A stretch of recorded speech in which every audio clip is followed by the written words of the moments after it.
Welcome to our channel. నేను విజయారెడ్డి. హైదరాబాద్లో ఇల్లు సామాన్యుడికి ఒక కళ. సరే, ఉన్నత వర్గాల్ని పక్కన పెడితే ఎక్కడెక్కడి నుంచో వచ్చి ఇక్కడ ఉద్యోగాలు చేసుకుంటున్న వాళ్ళు ఆయా జాబులో నుంచి కొంత సేవ్ చేసుకొని ఇల్లు కొనుక్కోవాలని ప్రతి ఒక్కరి కళ ఉంటుంది. అయితే అందని ద్రాక్ష పుల్లన అనే టైప్లో ఏమవుతుందంటే అది ఎవ్వరికి కూడా అందనంత దూరంలో వెళ్ళిపోతుంది. ఇక తప్పనిసరి పరిస్థితులలో ఊర్లలో ఉన్న భూములు అమ్ముకొని ఇక్కడ ఇల్లులు ఏర్పాటు చేయాలనుకుంటున్నారు. ఇది ఎంతవరకు కరెక్టు అంటే చూస్తుంటే ఏ రోజుకు ఆ రోజుకు రేట్లు ఒక రేంజ్లో పెరిగిపోతున్నాయి. ఈ నేపథ్యంలో ఎప్పటికైనా ఒక రేంజ్కి వచ్చి ఆగిపోతాయా రేట్లు, లేకపోతే ఈ విధంగానే పోతాయా? నిజంగానే భూములు అమ్ముకొని, వ్యవసాయ భూములు అమ్ముకొని ఇల్లు కొనుక్కోవడం ఎంతవరకు శ్రేష్టం? ఇంకొక మాట ఏంటంటే అపార్ట్మెంట్లో ఫ్లాట్ కొనేటప్పుడు ఏమేమి అడుగుతున్నారు, ఏమేమి కండిషన్స్ చూస్తున్నారు, వీళ్ళకి రావాల్సిన ఎమ్యూనిటీస్ ఏంటి, ఇవన్నీ కూడా సరిగ్గానే తెలుసుకుంటున్నారా? సో టోటల్గా ఇవన్నిటికీ ప్రతి ఒక్కరు తెలుసుకోవాల్సిన అంశాలు ఏంటి, ఇందులో క్లారిటీస్ ఏంటి, ఇవన్నీ విషయాలు మనతో తెలుసుకోవాలంటే మనతో ఉన్నారు అంటే విక్కీ రియల్ సంస్థకు చెందిన ఒక రియల్ అడ్వైజర్ అని చెప్పొచ్చు. అంటే చాలా మనం ఓపికగా వినగలిగితే మాత్రం ప్రతి ఒక్క అంశం చాలా సునిశ్చితంగా తెలుస్తుంది. మనతో ఉన్నారు రఘునాథ్ రెడ్డి గారు. సార్ నమస్తే. సార్ నమస్తే అండి. గతంలో కూడా ఒక 10 months అయింది అనుకుంటాను. 10 months అయిందండి. చాలా బాగా పబ్లిక్ రీచ్ అయింది. అంటే చాలామంది నాకు ఫోన్ చేశారు, చాలా విషయాలు తెలుసుకున్నామని. ఆ 10 నెలలకి ఇప్పటికీ పరిస్థితులు ఏమీ చేంజెస్ అయితే ఏమీ రాలేదు. సేమ్ పరిస్థితి అట్లాగే కనిపిస్తుంది. అప్పటికి ఇప్పటికి చూసుకుంటే ఒక 2000 square feetకి పెరిగినట్టే కనిపిస్తుంది. అన్నీ కూడా ఈ మధ్య కాలంలో అంటే తెలియదు, మరి అది ఒక వాళ్ళ లాజికా లేదంటే సేవింగా తెలియదు. అంటే 3 yearsకి ఫ్లాట్స్ ఇచ్చే వాటి మీద ఎక్కువ ఇన్వెస్ట్ చేస్తున్నారు. అది కూడా స్క్వేర్ ఫీట్ మినిమం 6,000 నుంచి 7,000 వరకు ఉంటుంది. 3 yearsకి అది ఇస్తుంటారు. ఆ లోపే ఆల్మోస్ట్ 80% అమౌంట్ వీళ్ళు కట్టించుకుంటున్నారు. రెండోది, ఖచ్చితంగా హైదరాబాద్లో ఏదైనా ఒక ఇల్లు ఉంటే బాగుండనేసి ఈ జీతాలతో ఎలాగో ఇల్లు కొనలేము. వ్యవసాయ భూముల్ని అమ్ముకొని ఇల్లు కొనుక్కునే వాళ్ళ సంఖ్య ఎక్కువగా ఉంది, అలాగే కొంటున్నారు. ఇది ఎంతవరకు కరెక్ట్? మీరు చాలా ఇంట్రెస్టింగ్ క్వశ్చన్ అండి ఇది. ఇప్పుడు real estate point of view చూసినప్పుడు చాలామంది కోరుకుంటుంది హైదరాబాద్ రావాలి, ఇక్కడ ఒక ఇల్లు కొనుక్కోవాలి, ఇక్కడ నేను సెటిల్ అవ్వాలనే ఆలోచన చాలామందికి ఉంటుంది. కానీ చాలామంది ఏమి చేస్తున్నారంటే ల్యాండ్స్ బాగా ఉన్నాయని చెప్పేసి, బాగా ల్యాండ్స్ ఉన్నవాళ్ళు అంటే రేట్లు పెరిగాయి. ఇప్పుడు మనం ఫస్ట్ పాయింట్ తీసుకుంటే ల్యాండ్ రేట్స్ ఎందుకు పెరిగాయి అనేటువంటి పాయింట్ కూడా ఆలోచించాలండి. ప్రతి ఒక్క వ్యక్తి రియల్ ఎస్టేట్లో ఇన్వెస్ట్ చేసే పర్సను షార్ట్ టర్మ్ ఇన్వెస్ట్మెంటా, మీడియం ఇన్వెస్ట్మెంటా, లాంగ్ టర్మ్ ఇన్వెస్ట్మెంటా అనేది ఒకసారి ఆయన ఆలోచించుకోవాలి. బాగా స్టడీ చేయాలండి. రియల్ ఎస్టేట్ అనేది చాలా మట్టుకు నాకు తెలిసి 80% ఇట్స్ అన్ అన్ఆర్గనైజ్డ్ సెక్టర్గానే మిగిలిపోయింది ఈ రోజు వరకు కూడా. చాలామంది కొనే వాళ్ళను చూసినప్పుడు ఏమనిపిస్తుందంటే బాగా చదువుకొని బాగా సంపాదించే వాళ్ళు కూడా మోసపోతున్నారు రియల్ ఎస్టేట్లో. దానికి కారణం ఎవరంటారు? కన్జ్యూమర్స్. ఇప్పుడు real estate point of view చూసినప్పుడు నేను ఇల్లు కొనాలి అనుకున్నప్పుడు నువ్వు ఎప్పుడు కొనుక్కుంటావు? నువ్వు జాబ్ మీద కొనుక్కుంటావా, నీకున్న అసెట్స్ ఏమైనా లిక్విడేట్ చేసి కొనుక్కుంటావా, ఏంటి అనేది నువ్వు ఫస్ట్ డిసైడ్ అవ్వాలి. ఆయన ఇంటి పక్క ఆయన కొనుక్కున్నాడు, ఇంటి పై ఆయన కొనుక్కున్నాడు అని నువ్వు ప్లాన్ చేస్తే అది ఒక లాంగ్ టర్మ్ పర్స్పెక్టివ్ కనుక ప్లాన్ చేసుకోకపోతే చాలా ఇబ్బందుల్లో పడతారు. మీరు ఒక పాయింట్ అన్నారు, ల్యాండ్స్ ఉన్నాయి అమ్ముకొని ఇల్లు కొనుక్కోవచ్చా? నేను చెప్పేది ఏంటంటే, మొన్న రీసెంట్గా కేటీఆర్ గారు కూడా చాలా స్పీచ్లలో చెప్పాడు ఆయన. ఏమని? ల్యాండ్స్ అమ్ముకోవద్దండి, ల్యాండ్స్ అమ్ముకున్న వాళ్ళు నష్టపోయారు, నేనేం చేయలేనని కూడా ఆయన చెప్తూ వచ్చాడు. అంటే అడ్వైజ్ ఏంటంటే ల్యాండ్స్ ఎప్పుడు అమ్మొద్దు. ఇప్పుడు మీరు కావాల్సింది ఏంటంటే లివింగ్ కండిషన్కు మీకు ఇల్లు కావాలనుకుంటున్నారు. దానికి ఈ ల్యాండ్ అమ్మి దానికి కొనాలంటే ఈ ల్యాండ్ వాల్యూ ఎంత ఉంది మీకు? 10 లక్షలు, ఇప్పుడు 30 లక్షలైంది, 40 లక్షలైంది. ఇప్పుడు ఇక్కడ ఉన్నటువంటి కన్స్ట్రక్షన్ కాస్ట్, ఆ ఏరియా లొకేషన్ బట్టి మీకు అపార్ట్మెంట్ అంటే minimum 2 bedroom 70 lakhs, 80 lakhs, 1 crore above, 2 crores above నడుస్తూనే ఉందండి. అటువంటిప్పుడు where is the comparison between this land and an apartment? 5 ఎకరాలు అమ్మితే 1.5 వస్తుంది, ఇక్కడ ఒక అపార్ట్మెంట్ వస్తుంది. ఇదేంటి అడ్వైజబులా? నెవర్. అసలు కొనడం మానేయండి. You wait for another 4-5 years. అంటే మీరు ఒక క్వశ్చన్ అడిగారు, మరి ఎంతవరకు ఉంటుంది, రేట్స్ ఎప్పటి వరకు ఉంటాయి అని మీరు క్వశ్చన్ అడిగారు. ఈ రేట్స్ ఏమి పెరగవండి. ఇప్పుడున్న స్టాటిక్ కండిషన్ వచ్చేసింది ఆల్రెడీ. ఇప్పుడు 10,000 రూపాయలు స్క్వేర్ ఫీట్ అన్నారు, అది 10,000 మేబీ 5% 8% పెరుగుతుంది. ఎందుకంటే రేట్లు ఎందుకు పెంచుతారంటే కన్స్ట్రక్షన్ కాస్ట్లు, స్టీల్ కానివ్వండి, మెటీరియల్ కాస్ట్ కొంత పెరుగుతూ ఉంటుంది. ఒక బిల్డర్ ఏం చేస్తాడు, అతను క్యాపిటల్ ఉండదు కాబట్టి క్రెడిట్లో తీసుకుంటాడు. క్రెడిట్లో తీసుకున్నప్పుడు ఇంట్రెస్ట్ బర్డెన్ పడుతుంది కదా అతనికి. అది ఎవరి మీద లోడ్ చేస్తాడు? మన మీదనే కదా. ఇవన్నీ పారామీటర్స్ ఉంటాయి కాస్ట్కి. కాబట్టి నా అడ్వైజ్ ఏంటంటే దయచేసి ల్యాండ్స్ అమ్మకండి. మీకు ఉండాలంటే మీ దగ్గర ఏముంది 1.5 కోటి బట్టి ఇల్లు తీసుకోవాలని అనుకుంటున్నారు. అటువంటిప్పుడు మీరు 25% పే చేయాలి కదా మీరు. అంటే at least you have to spend 30 lakhs from your pocket. మీరు 30 lakhsను అలాగే సేవింగ్స్ పెట్టుకొని మీరు why don't you join in rented house for another 3-4 years. ఆ టైం కల్లా మీకు ల్యాండ్ వాల్యూ పెరుగుతుంది కదా. ఎప్పుడైనా ల్యాండ్ వాల్యూ పెరుగుతుంది కానీ బిల్డింగ్ వాల్యూ అయితే పెరగదండి. ఇక్కడ ఏమవుతుందంటే కొన్ని మనం విల్లాల నుంచి ఒకసారి ఎస్, విల్లాల విషయానికి వస్తే గతంలో సపోజ్ ఎల్బీ నగర్ కావచ్చు, ఇందు అరణ్య కావచ్చు, కొన్నిటికి అప్పట్లో 60-70 lakhsకి విల్లాస్ వచ్చినాయి. 150 గజాల నుంచి మొదలు పెట్టుకుంటే 250 గజాలంటే దాదాపు 250 గజాలతో 1 కోటికి వచ్చింది. 150 గజాలంటే ఒక 60-70 లక్షలకు వచ్చింది.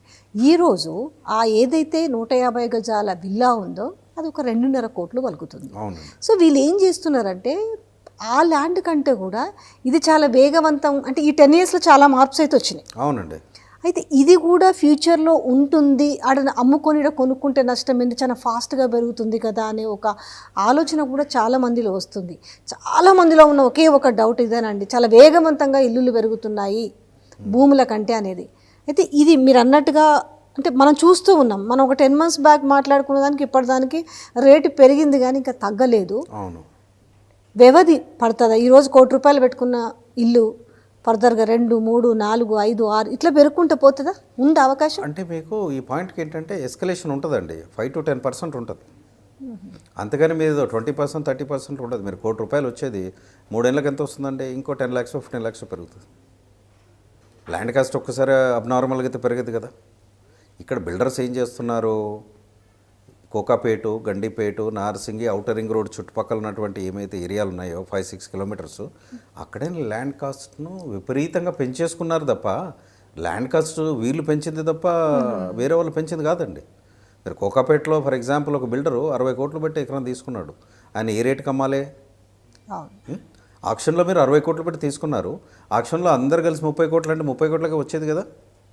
But why you spend 60 crores? దానికి రిపర్కషన్స్ ఏమున్నాయి? దానికి ఎవరు కొనాలి? దాన్ని అంత కన్జ్యూమర్ మీదనే వేయడం. ఇప్పుడు నేను చూస్తున్నాను ఔటర్ రింగ్ రోడ్ వెళ్తే కార్లో వెళ్తుంటా చూస్తుంటా, అసలు ఈ బిల్డింగ్స్లో ఉన్నారా అనే డౌట్ ఇప్పటికీ ఉన్నది నాకు. ఎన్ని టవర్స్ అండి, కంప్లీట్ టవర్సే. ఇటు చూడు చూసినా మనకి ఇటు చూసుకుంటే ఉన్నారా లేరా అనేది డౌట్. కొత్తవి అవుతూనే ఉన్నాయి, మరి పాతవి అలాగే ఉన్నాయి. తగ్గుతాయి అంటే ఇప్పుడు యావరేజ్గా చెప్తున్నారు హైదరాబాద్లో 1 లక్షకు పైగా కట్టి రెడీగా ఉన్నాయి అనేసి మనం చాలా రోజుల నుంచి వింటున్నాం. మళ్ళీ కొత్త కనిపిస్తూనే ఉన్నాయి, రేట్లు ఎక్కువ తగ్గటం లేదు. అసలు ఇదంతా చూస్తే మాయ అనిపించడం లేదా? అబ్సల్యూట్లీ మీరు అనేది పాయింట్. ఇప్పుడు హై రైజ్ బిల్డింగ్స్ హైదరాబాద్కి అవసరమా అనేటువంటి మీరు అనే క్వశ్చన్కు నేను ఎగ్జాంపుల్ తీసుకుంటే అవసరం లేదు అని ఖచ్చితంగా చెప్పగలను నేను.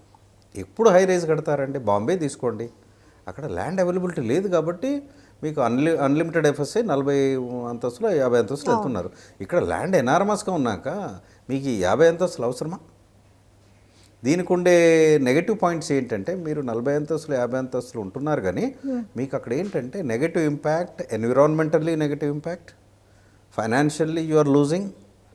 థర్డ్ పాయింట్ ఏమొస్తుంది మీకు?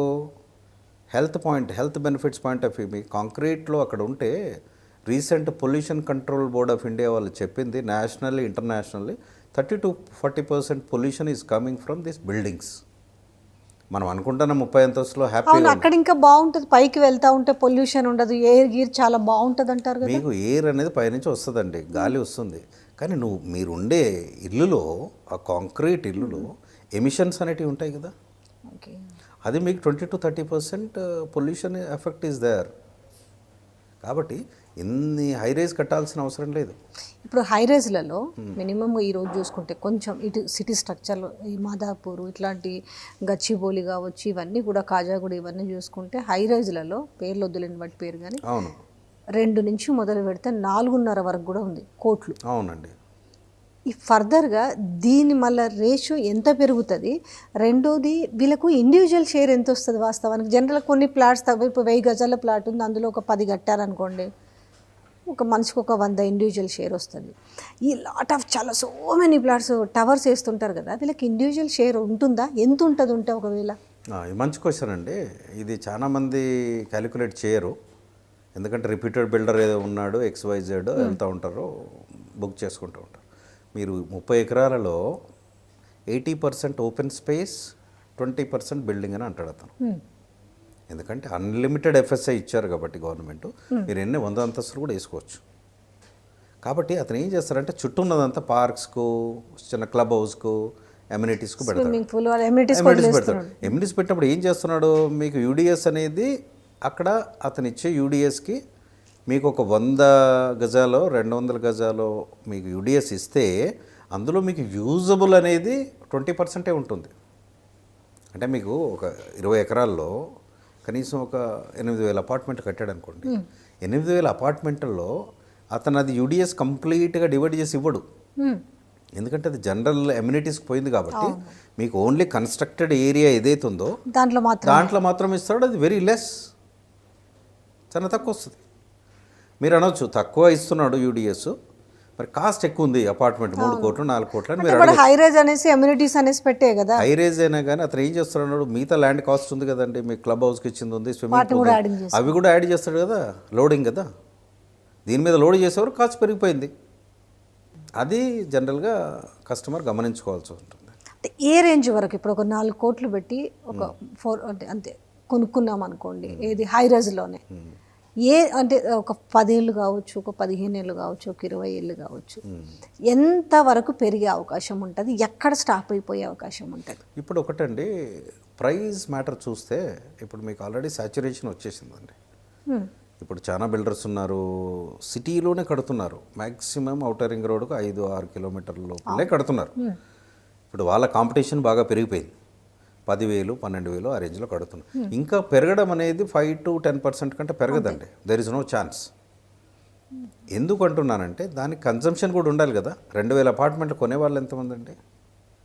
ఇప్పుడు మీకు ఆ సెగ్మెంట్ కొనేవాళ్ళు నాకు తెలిసి 10 to 15% ఉంటారు. కానీ ఇవన్నీ ముందు బుక్ చేసుకుంటున్నారు. అంటే 3 yearsకి ఫ్లాట్స్ అందజేస్తామని ఒక స్కీమ్ ఒకటి పెట్టారు. ఆ లోపుగా మనము 3 yearsలో మెల్లగా 4-5 ఇన్స్టాల్మెంట్లు పెట్టేస్తారు. ఆ డబ్బుని సపోజ్ 2 కోట్లు అవుతుంది అనుకో ఫ్లాట్, ఒక 3-4 ఇన్స్టాల్మెంట్స్ ఇస్తారు. 3 yearsకి ఆ ఫ్లాట్ ఇస్తారు. ఈ బిజినెస్ కూడా బాగా నడుస్తుంది అనుకో. ఇది మీరు అన్నది డిఫరెంట్ సబ్జెక్ట్. మీరు అనే పాయింట్ ఏంటంటే 3 సంవత్సరాల్లో ఇస్తాము అంటే ఇప్పుడు 6,000 అమ్ముతున్నారు ఫర్ ఎగ్జాంపుల్, అవును, నేను 3,000కి ఇస్తాను అంటాడు, అంతే కదా. ఈ పాయింట్ 6,000కి ఇస్తున్నాడు. ఇప్పుడు పెద్ద తేడా ఏముండట్లేదు, దీనికి దానికి పెద్ద తేడా అంటే ఒక 1,500 అట్లా డిఫరెన్సెస్ ఉంది. సో ఇప్పుడు వీళ్ళు అంత పెట్టి కొనుక్కుంటున్నారు కదా, 3 years చేరేసరికి ఆ రేటు ఎంత ఇంక్రీజ్ అయ్యే అవకాశం ఉంటుంది మీకు? వీళ్ళు కొనేవాళ్ళు అతను చెప్పేది ఏంటి, 3 yearsలో ఇస్తా అంటున్నాడు అండి. 3 yearsలో అంటే అతను బిల్డర్ ప్రొఫైల్ కూడా చూడాలండి. మీరు బిల్డర్ ప్రొఫైల్ చూడకుండా, నేను ఒకటే చెప్తున్నానండి వ్యూవర్స్, పాయింట్ నెంబర్ 1, ఏ బిల్డర్ ప్రొఫైల్ చూడండి. కానీ ఇప్పుడు అన్నీ మంచి మంచివి వస్తున్నాయి కదండి. అంటే పేరున్న బిల్డర్సే వచ్చి పెద్ద పెద్దవి కడుతున్నారు. పేరున్న బిల్డర్స్ ట్రాక్ ఏంటో చూడండి. 4 ఏళ్ల కింద నేను బాగా కట్టానండి, ఇప్పుడు నేను కట్టేది గ్యారంటీ ఉండదండి. రేపు నేను 5 ఏళ్ళ తర్వాత నేను ఉంటానో లేదో కూడా తెలియదండి. This the situation in the market. కొందరు బిల్డర్ల పేరు చెప్పకూడదు కానీ వాళ్ళు నెంబర్ ఆఫ్ లాంచెస్ చేస్తున్నారు. అవును, మరి వాళ్ళ బిల్డర్ నా దగ్గరికి రండి, మీరు వికీరియల్కి రండి, వికీరియల్ అడ్వైస్ తీసుకోండి. నేను వాళ్ళ బిల్డర్స్ దగ్గరికి పోవద్దనే అంటాను క్లియర్గా. ఎందుకు అట్లా? వాళ్ళ డెలివరీస్ ఎక్కడెక్కడ చేశారు ఏంటి అనేది కరెక్ట్ ట్రాక్ లేదు. ఇప్పుడు 4 ఏళ్ళ నుంచి అడ్వర్టైజ్మెంట్ ఇస్తున్నారు, ఫుల్ పేజ్ అడ్వర్టైజ్మెంట్స్. వాళ్ళు ఎక్కడెక్కడో లాంచ్ చేస్తున్నారండి. లాంచ్ చేసి ఎక్కడ కట్టాడు, ఆక్యుపెన్సీ ఎక్కడ ఉంది, మీ ట్రాక్ రికార్డ్ ఏముంది, అదే కంప్లీట్ కాలేదు, ఇది చేస్తామని ఏం గ్యారంటీ ఉంటుంది? కాబట్టి నేను అనే సలహా ఏంటంటే, I'm not blaming the builders, I'm not blaming anybody. కాకపోతే మీరు అంత త్వరగా డిసిషన్ తీసుకోకండి. రియల్ ఎస్టేట్ ఏమీ అవ్వదు. మీ దగ్గర ఉన్న డబ్బు మీ దగ్గర పెట్టుకున్నంత సేఫ్ ఇంకోటి కాదు. తొందరపడి అందులోకి వెళ్తే మీరు బయటికి రావడం కష్టము. ఇదే నా సలహా అండి. ఇంకొకటి, అపార్ట్మెంట్లలో కొనుక్కునే వాళ్ళకి వచ్చే పోర్షన్ ఏంటి, వాళ్ళు ఇచ్చేది ఏంటి, మెయిన్ ఇప్పుడు పెడుతున్న కాన్సన్ట్రేషన్ అంటే జనరల్ యాజ్ ఏ మనం కూడా నార్మల్ పర్సన్ మేము కూడా కొనడానికి వెళ్తే ట్యాప్స్ ఏమి ఇస్తున్నారు, లేదు మనం ఇంక అడిగితే మీరు డబ్బులు ఇస్తే మేము యాడ్ చేసి పెడతామంటున్నారు, ఏం డోర్స్ పెడుతున్నారు, ఫ్లోరింగ్ ఏంటి, ఇవన్నీ ఇండివిజువల్ షేర్ ఒకటి మాత్రం చూసుకుంటున్నారు. రిమైనింగ్ ఇంకేమన్నా మర్చిపోతున్నారా? టెర్రస్ లాంటివి, పైన కూడా షేర్ వస్తుందా? ఇప్పుడు అపార్ట్మెంట్లో తీసుకుంటాం కదా, పైన ఉంటుంది. కాకపోతే ఈ రోజుల్లో బిల్డరు పైన కూడా వేసుకుంటున్నారు. కొన్నాళ్ళు వాళ్ళు ఉండేసి దాన్ని కూడా అమ్మేస్తున్నారు. వీళ్ళకి ఏమేమి ఉంటాయి అసలు రైట్స్? అపార్ట్మెంట్లో ఫ్లాట్ తీసుకునే వాళ్ళకి చాలామందికి తెలియకపోవచ్చు maybe.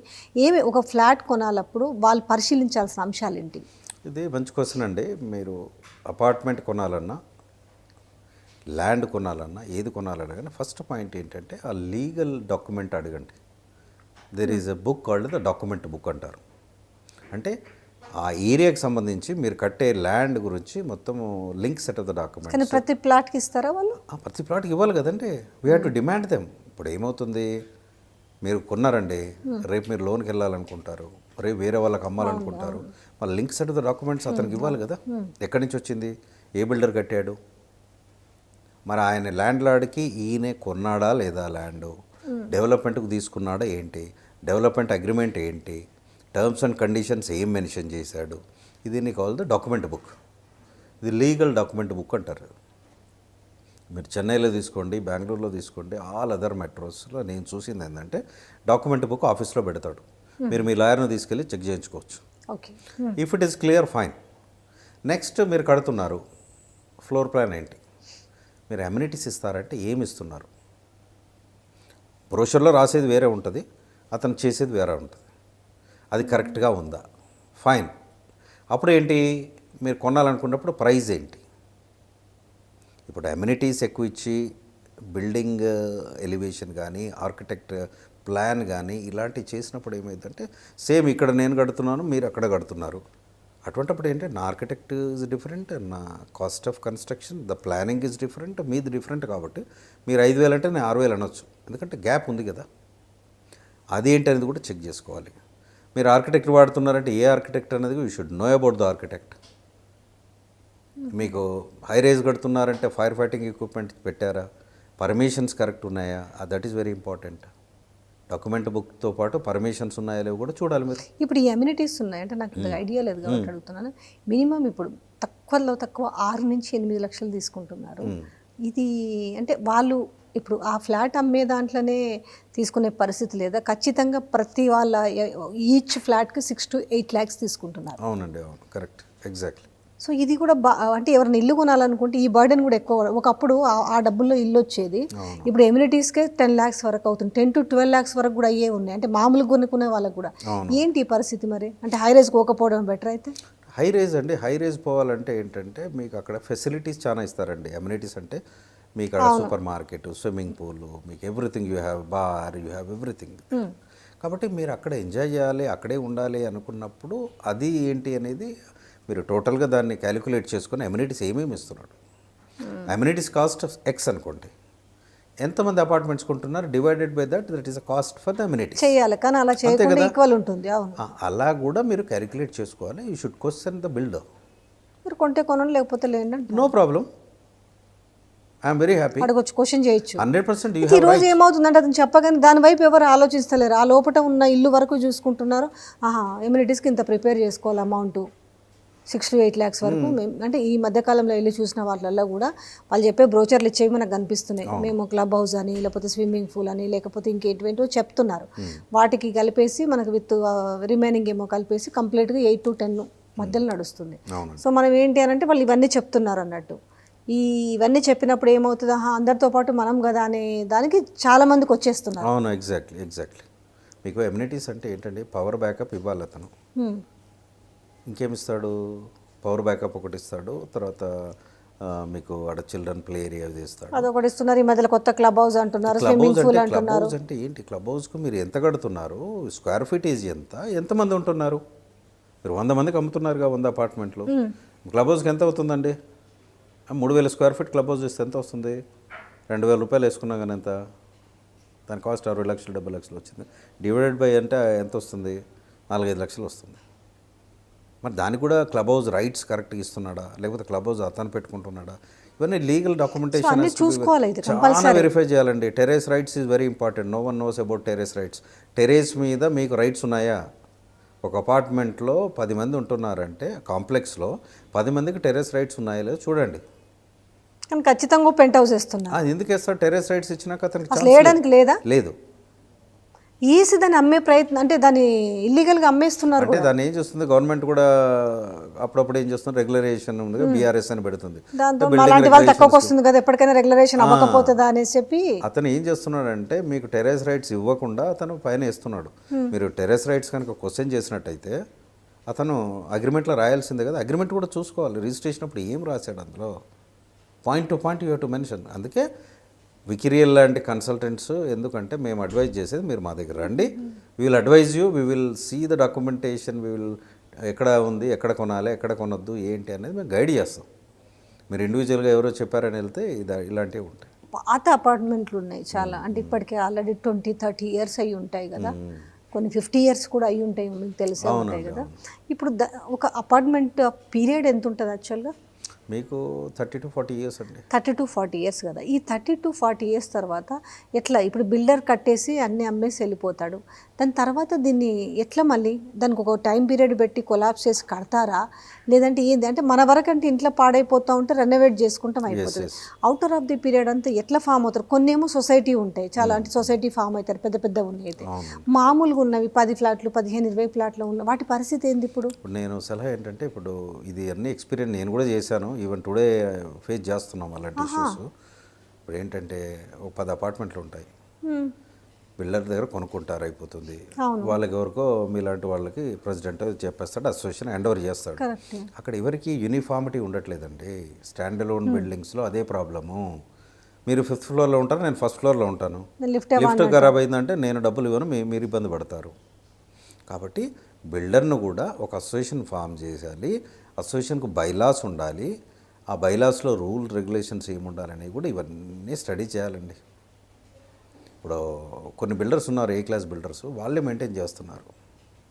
Even today high rise maintain చేస్తున్నారు. వాళ్ళు ఒకేసారి మెయింటెనెన్స్ తీసుకుంటారు, 2 years 3 years మెయింటైన్ చేస్తారు. That is well and good.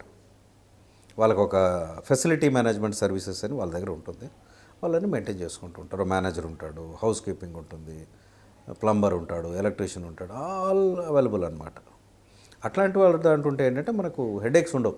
Second హ్యాండ్లో కొనుక్కునే వాళ్ళకి అంటే 10 years 15 years 20 years బిల్డింగ్స్ కూడా తీసుకుంటున్నారు.